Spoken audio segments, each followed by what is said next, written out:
E aí, gente, beleza? Estamos aqui com o Jim Cunningham. Passamos 2 dias aqui maravilhosos falando um pouquinho sobre liderança e os segredos e lições da Disney para o mundo dos negócios. Jim, let's talk about leadership, right? The leaders, they are made or are they born? Well, I think training is really the answer to this, right? But not all people make good leaders. It's up to the company to put in a system that can recognize people that have, number one, great people skills and great product knowledge. They usually are the ones that are going to wind up as good managers.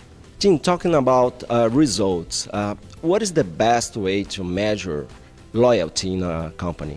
I think that the original idea of loyalty that still is very prevalent today. The only real measure of customer loyalty is repeat purchase. Do your guests come back, or do they go somewhere else? Because we have to understand that everything today is 10% product and 90% service. Your only measure is repeat purchase. So if the customer is coming back and repeating the purchase, the company can say that they are keeping customers happy? Yes, they can.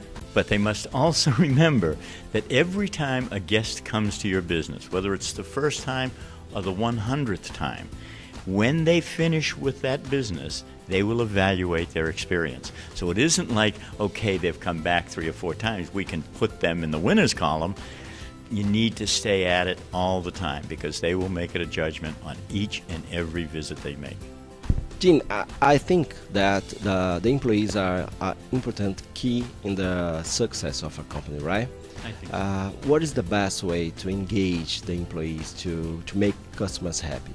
Okay, I think you have to look at that whole selection process or the hiring process. If you can hire somebody that wants to work for your company, doesn't just want a job, it's important that they want to work for your company. And I would say without question, you hire for personality and train for skill. I can teach training.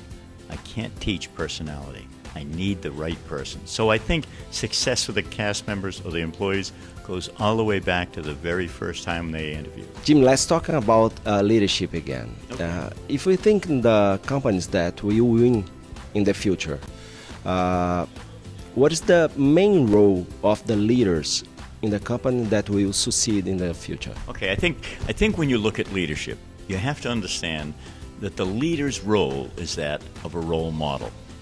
They need to demonstrate to everybody in the company what they expect that person to act like, how they're supposed to respond.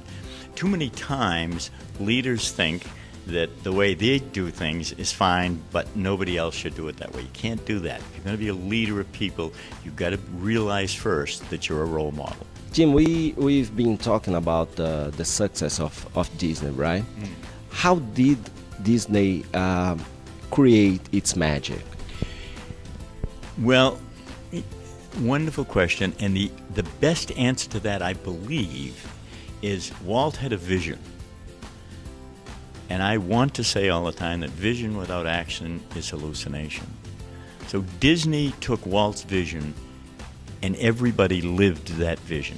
He understood that and he made sure that his team understood what the vision was, a clear understanding, clearly communicating about what the company is and what it's supposed to be. That's held true now for over 80 or 90 years, right? Based upon the leader's vision. I think most successful companies, Disney included, the leader has a clear vision of where he or she wants his or her company to go. Thank you very much.